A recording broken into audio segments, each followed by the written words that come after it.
This time it's a PP2000 commentary. Originally this was a live commentary, but it just did not turn out well enough because I focused too much on the game and not enough on the talk, and it was kind of blocking to get both gaming and talking done. So in foresight I recorded the sound on two different channels so I could replace the live commentary microphone sound with the narrated version, which you are hearing right now. After all the chit chat, let's get straight to the weapon. The most straightforward advantage of the PP2000 is a reload time of 2.7 seconds. That is the shortest reload time for all submachine guns, and actually the shortest reload time for all primary weapons in this game. And if you think about it, that's pretty crazy that a default weapon is the best of all weapons in a stat category. But yeah, for the PP2000 this is the case. And of course, a short reload time is also highly useful, especially in close quarters, since as long as you are reloading, you are obviously not able to fire, and especially in close quarters you can encounter situations where that 1 second reload time matters. So yeah, it's very useful to be very flexible in close quarters and basically go into every encounter with a fully loaded magazine, until of course you have so few ammo that you won't be able to reload your magazine to the full capacity. Okay, reloading part finished. Deviation. The initial deviation of this particular weapon is actually basically right on par with the MP5 for ADS initial deviation, and on hipfire it's only slightly worse, which means your first shot, for a submachine gun at least, is quite accurate. So with tap firing you can definitely get along on longer distances. And the firing deviation is not that bad either. Granted, the gain per shot is a bit high, but with 0.45 degree gain, but the deviation settling is actually quite good. It's 4.2 deviation. Again, it's 4.2 degree deviation settling per second, and the MP5 has 4.5 degree deviation settling per second, so it's not that much of a difference for deviation recovery. The recoil is actually, it's okay. The horizontal recoil is identical to the recoil of the G53. It's exactly the same. So yeah, and if you have ever played with the G53, you should know that it's not that bad of a recoil. Vertical recoil is a bit steep, but since it is vertical and only goes up, it's not really that hard to compensate. The damage is not really bad either. For example, the PP2000 has the same damage as the XM8C, with the only difference being in long range damage, where the XM8C has 1 point more damage for minimum and maximum damage. To name the values, it is 22 to 24 damage in close range, which begins in this game at 0 meters, also known as initial range. The medium range damage goes from 15 to 19 at 15 meters, and the long range damage of 9 to 13 meters, oh my god, meters, 9 to 13 damage starts at 30 meters. And that's actually not even the lowest long range damage of submachine guns. For example, the MP7 has 8 to 12 long range damage. So yeah, it's one again an aspect where it is not even the worst as a default weapon.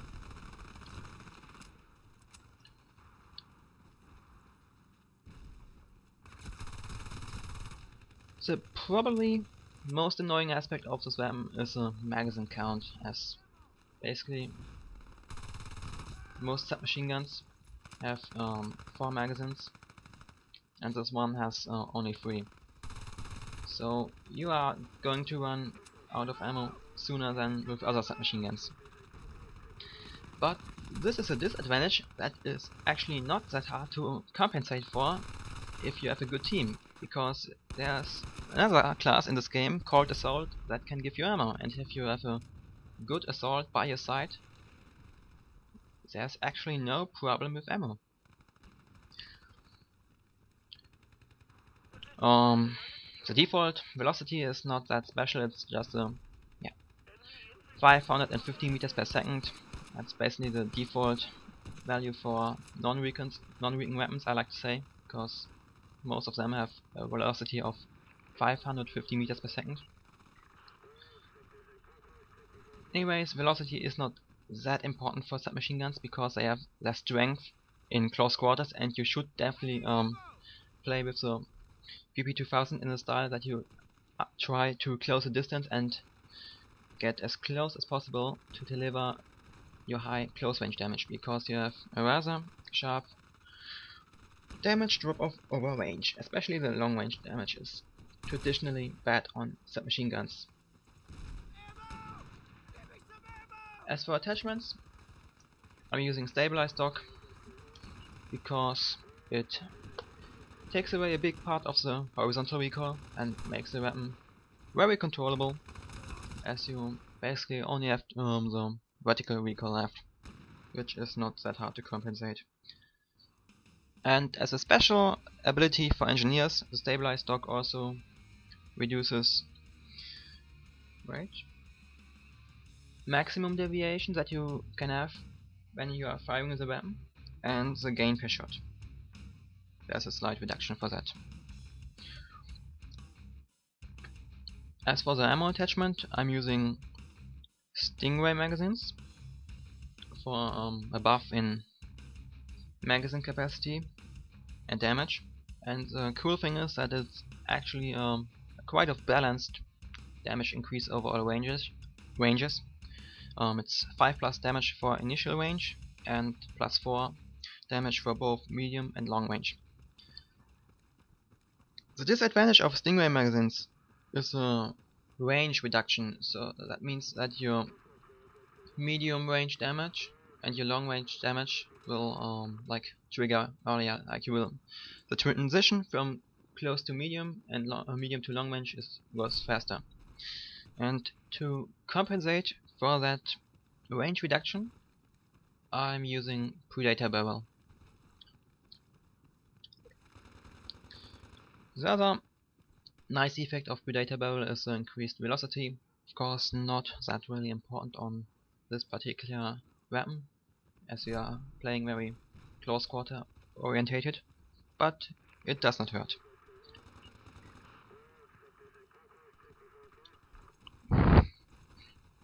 Actually, that covers basically everything I would like to say about the PP2000.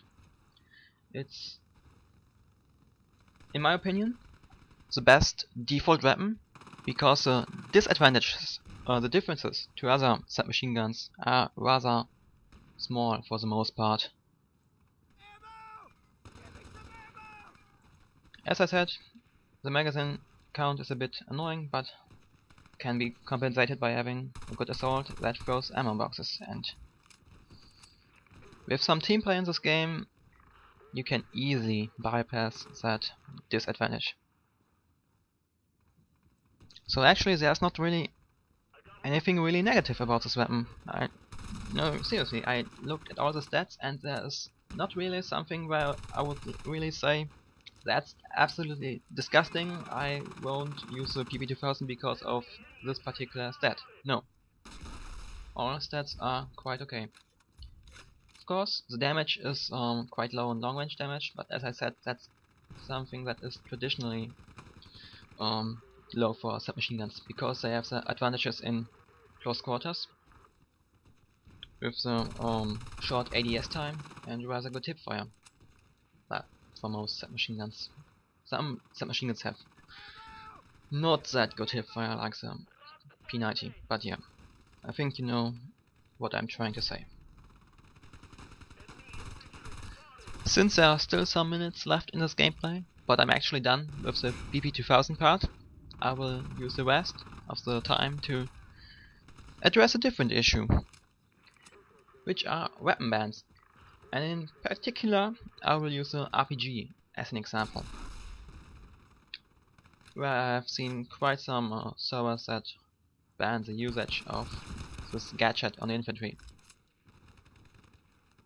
The RPG is a rocket-propelled grenade launcher, and it has a velocity of sage and schreibe 45 meters per second, so it's really slow, and you really need to be either stationary for quite some time to be hit, or the guy with the RPG needs to be really good at leading targets when you are moving. So it's not really even a highly effective weapon versus infantry. It really depends on the situation, but in my opinion it's just bullshit to ban certain weapons or gadgets or limit their usage, because it should be up to the player how he is using his / her weaponry.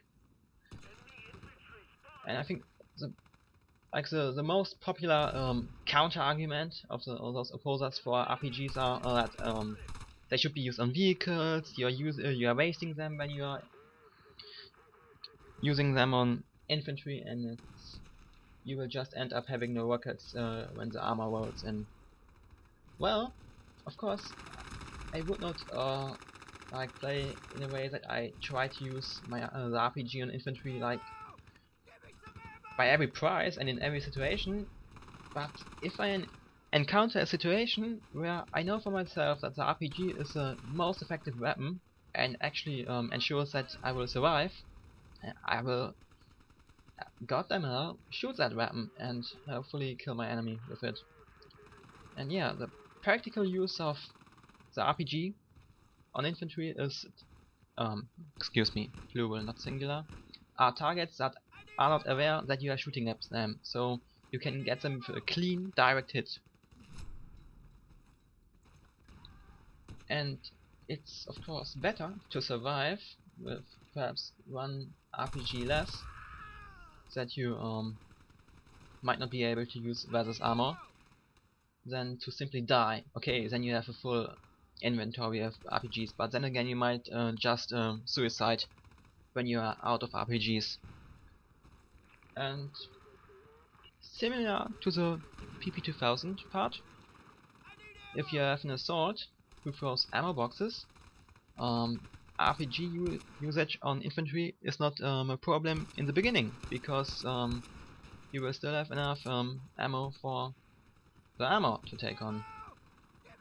Of course, on big vehicle maps like Dalian and Oman, I will be more conservative with my RPG usage on infantry, since it's a bit hard to get the class that you would like to cooperate with all the time. But for example, if there's a situation like there's a sniper aiming at me, and I know that I perhaps have like a half second to aim at him before he would give me the lethal headshot, yeah, I will use my RPG versus him to get the kill and ensure my survival.